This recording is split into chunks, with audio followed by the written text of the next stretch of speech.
Happy Halloween, everybody. Want to see some scary shit? Chiefs, Jets, Sunday at Arrowhead. That's good. It's been a long week in New York.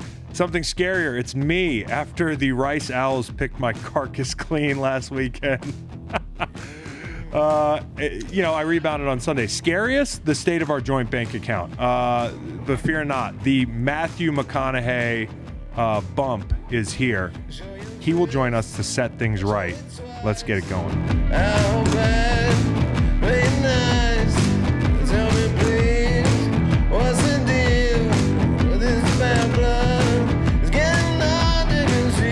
Hey, y'all, I'm Chris Long. This is the Greenlight Gambling Show, presented, of course, by DraftKings. And as always, I am joined by the esteemed Stanford Steve. He is the first person in the last 10 years to throw out a Rutgers money line pick and be right about it. I mean, he's automatic. Sans Rice, it was a perfect weekend.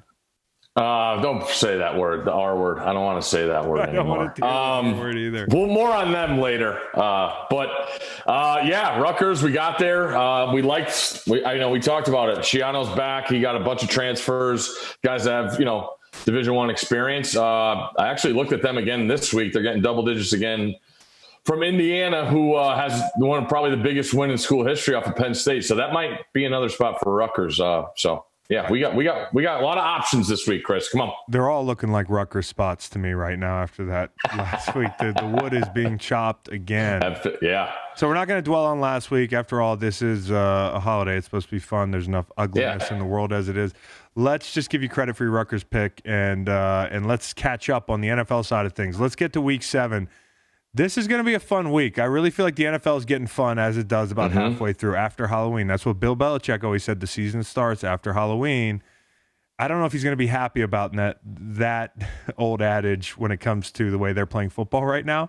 We can talk about that in a second. What is it looking like for you with your most confident pick?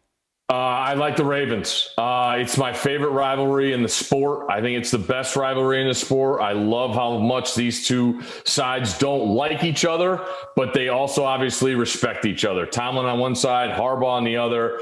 The quarterbacks, now we got Lamar in the mix. I do appreciate how Ben talks about how physical the matchup is. Like quarterbacks talking about how physical the matchup is well, Ben feels everything. I know. Well, he did feel that broken nose he got a couple years ago.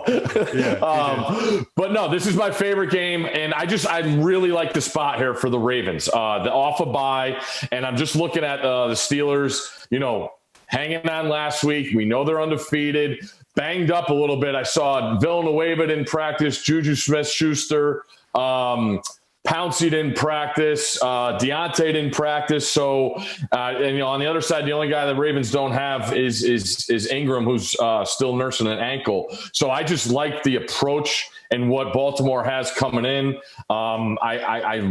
We've talked about it for a couple weeks now. It really feels like the Ravens are just under the radar, just like the Chiefs were last year. And I just like the way they match up. We know they're not going to fear them. And I kind of like the way Baltimore matches up front against that Pittsburgh offensive line. And then on the back end, Humphrey feels like, I know he had a little illness, but he should be back. He's one of my favorite guys to watch also. So I like the Ravens in this spot. I know, it kind of, the line kind of smells because you see an undefeated team, getting points from a one-loss team. And, a lot of times people say, oh, give me the undefeated team. But in this instance, I feel like it is warranted. It opened at 6. So that just tells you how much money Pittsburgh's taken, which makes me even like Baltimore more. Yeah, you know what? It's funny because when you look at these two teams, the team that got slept on about less than 2 months ago was the Steelers. So, I think there is an element of it's not your prototypical, hey, this team has been the undisputed leader of the clubhouse in the AFC North throughout the last year and a half. It's been, for a second there, we were talking about Baltimore's division in the next 10 years, that type of thing. Like we got out over our skates a little bit or skis. No doubt. I think it's just as this rivalry does, it's come back to the center, and it's the best rivalry in football. You've got Harbaugh and Tomlin. They're going to play their 25th game against each other. That's really rare in football today. Look at your research. Yeah, well, it speaks to the parity. I may save this stuff for the real pod. This isn't a real pod, but this is for the gamblers. But I do want to dive a little bit deeper into this game because it is 2 weeks in a row. Pittsburgh playing in the marquee spot. The biggest question for me is going to be, because so much of the game is predicated, in my opinion, on Pittsburgh starting fast, who jumps the gun? Because if Pittsburgh starts fast, they have their last 2 weeks, 24/7 both games. Of course, Tennessee came back and that sort of thing. They'll be as they always do. Yeah, and you get they get TJ Watt back, so they'll be able to control the football a little bit more with leads. The big question to me is you got one team coming off a bye in Baltimore. Bye week teams can sleepwalk, and Pittsburgh's coming off a 15-round fight. Do they have the hangover or does Baltimore have the hangover? Because if Pittsburgh gets out in front, Lamar's not built to come back. We know that by now. That's a front-running team. They haven't beaten anybody this year. Pittsburgh at least has one pelt on the wall that's worth of shit in Tennessee. So, and offensively, I agree with you. I worry about, if anything, the Pittsburgh offensive line. See how they use Yannick. They got Calais. They blitz. Wink blitzes more than anybody. But I think Ben's been getting the ball out quicker at this stage of his career than he ever has. And these guys run after the catch allows them to move the chains, every week. So I like the Steelers, and it's funny you say the Baltimore thing is your most confident. The Steelers might be my most confident pick. All right. But for the reasons you mentioned, I'm a little nervous with all the money being on the Steelers. I will ask you this. This game feels like all the time it's Sunday night or Monday night. As a player, how much better, do the guys like having this as a Sunday 1:00 game? We like Sunday 1:00 games, right? I think. I mean, you think so too. You think back to college, would you like better? Because you were in the Pac-12 schedule. I mean, it's a little different, I guess. But yeah, I like to wake up and go. And there's actually nothing worse than sitting around in a weird hotel room waiting for a game. It's the most bizarre feeling in the world.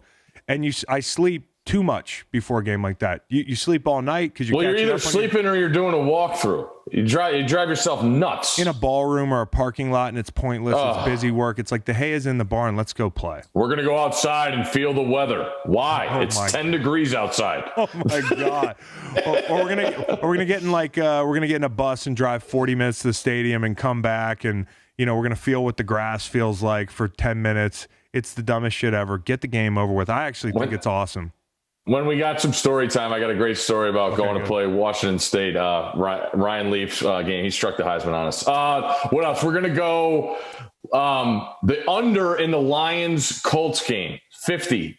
Colts off a bye. Detroit's gotten things together after their bye. 2 straight wins. The defense looks like they're getting better under Patricia. Yeah. Stafford. I think I read the Lions are the first team ever to not lose a fumble in the first 6 weeks of the season. That is like the most not Lions thing ever that I've ever heard of. So they're playing better. I think this is going to be a tightly contested game.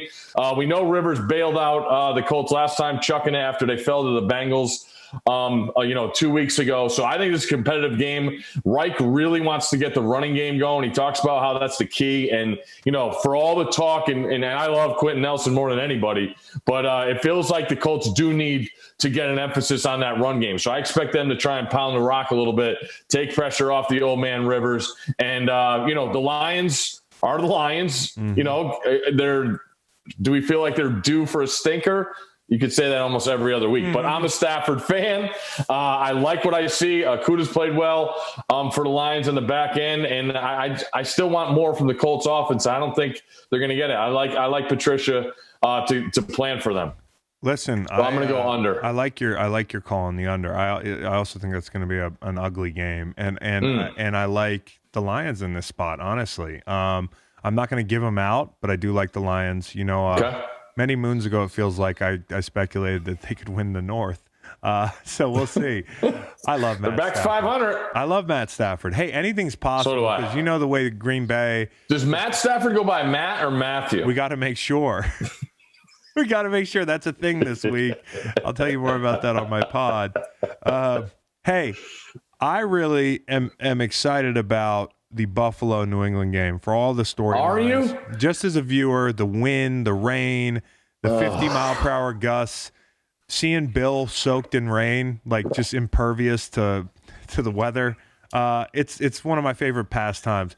this is a perfect spot for New England to get back on track, right? This is the New England game. This is the last spot because they've been awful. But they're not going to win. Okay. I thought about the under, but honestly, what's scaring me off the under is Bills defense. I mean, the Bills defense could give up 20 points on the ground just alone. You saying Bills defense or the Bills? The Bills defense worries me when it comes to the under. Like Buffalo, not Bill Belichick's defense. No, I'm talking about the Buffalo Bills. The Bills defense is a concern as well. So I think you look at the weather, you look at these two teams' offensive struggles, relatively speaking, late, especially on the New England side, you might think, oh, that under looks good. I think they're going to score a little bit more than you think, even in sloppy, bad weather. And then you always have to account for like a turnover, a short field. So I'm staying away from the under. I know that probably everybody and their mother's on Buffalo, but I'm going to be on Buffalo as well. I know it seems too obvious. Here's why, man. Like, New England's just not a good football team. And Cam coming back and getting his feet under him, these are not opportune conditions for him to do that. I just don't have faith in New England this weekend. I think this is finally the spot that McDermott gets a win. But I'm worried about the total, so I wouldn't bet the under, although it looks really tantalizing. Most disappointing unit for me in all of the NFL this year is the Bills defense. Yeah. I thought they were gonna be one of the most dominant groups. They actually just got dropped in my fantasy league. That tells you how bad they're playing. Get them out of here. I'm still bitter because the Patriots cost me my survivor pool this year. Would have lost to Denver. I still can't believe they lost that game. Well, and then they lose. Well, the Denver thing. So the thing with Cam, and I've been explaining this all week, is we almost forgot the Miami game wasn't that impressive, and the Seattle game was like, holy shit, he's back. Then, you have the Vegas game. Since then, it's been nothing. Yeah, the Vegas game, we swept it under the rug because we were like, well, he just had the Seattle game, then COVID, Denver's, it's lack of preparation. Well, what was that last weekend? And then you take Julian Edelman away from him this weekend. That broke earlier today. I think the Bills win this ball game by 4 to 7 points. It's comfortable. Okay. It's tight late. It's ugly, but I think they pull away.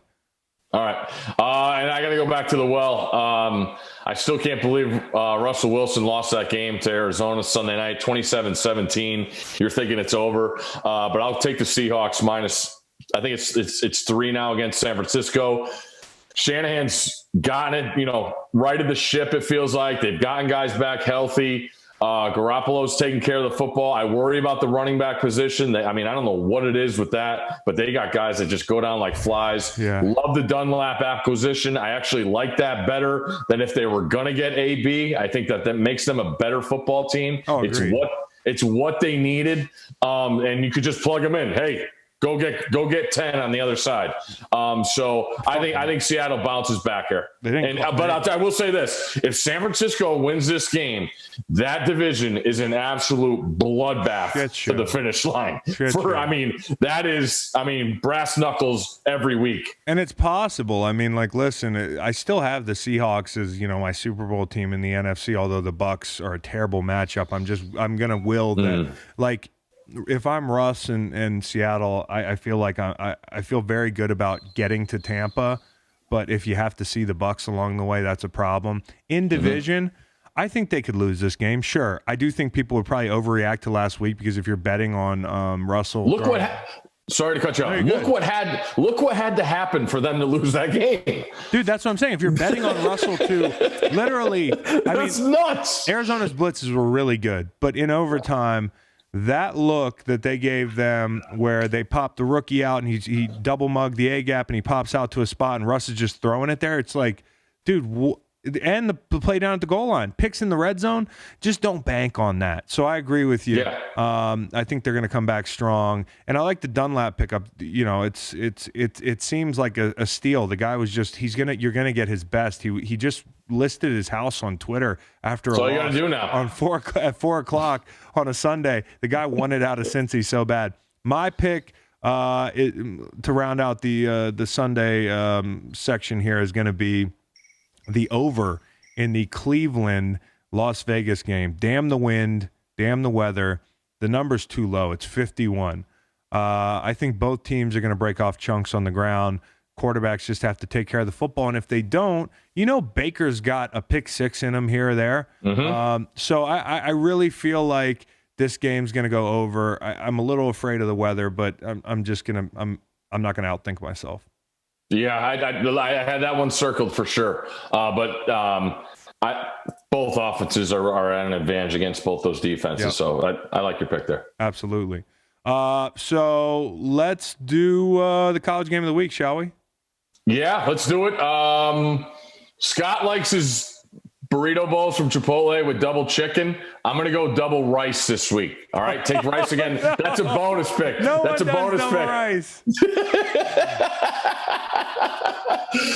For real, I'm going to take Georgia. They're off a bye. Last time we saw them, they got shut out to Alabama in that second half on that crazy game in Tuscaloosa.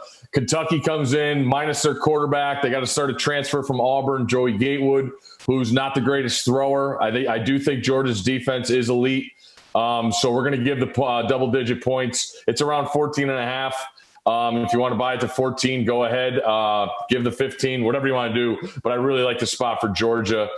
They've been really good against Kentucky in the spot. And Kentucky just doesn't have the goods of what they had in years prior with the pros that they've had. So I really like Georgia's defense to travel to Lexington and get the job done here. You talk about buying points, and I am looking at sending this bet in because it can't be 2 weeks in a row. I can't have my heart broken by one of the college football's best here. I mean, we were on the right side. It didn't seem like it for quite a while, but we were on the right side of that Rice game.